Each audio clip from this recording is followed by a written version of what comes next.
পৰীক্ষাৰ ফলাফলক লৈ যিসকল সন্তুষ্ট নহয় তেওঁলোকক মই কৈছোঁ যে জীৱনৰ পৰীক্ষা বহুত বেলেগ। কেৱল মাত্ৰ কেইটামান নম্বৰেৰেই তোমাৰ জীৱনৰ দিশ নিৰ্ণয় নকৰে। মাৰ্কশ্বিটখন চাই তুমি নাভাবিবা যে তোমাৰ জীৱনৰ উদ্দেশ্য স্তব্ধ হৈ গ'ল এইখিনিতেই। পৰীক্ষাত পোৱা নম্বৰকেইটাৰে তুমি এজন ডক্তৰ, এজন ইঞ্জিনিয়াৰ, এজন প্ৰফেচাৰ, এজন IAS অফিচাৰ নহ'ব পাৰা। কিন্তু তোমাৰ যদি মনত দৃঢ়তা থাকে তেতিয়াহ'লে তোমাৰ সপোন বাস্তৱত ৰূপায়িত কৰিব পাৰিবা।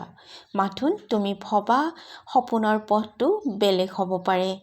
তোমাৰ দৃঢ়তা থাকিলে ঈশ্বৰে তোমাক এনেকৈ শক্তিশালী কৰি তুলিব।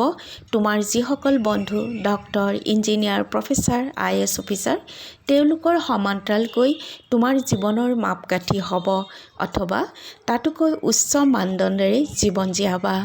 জীৱনৰ পৰীক্ষা বহুত বেলেগ।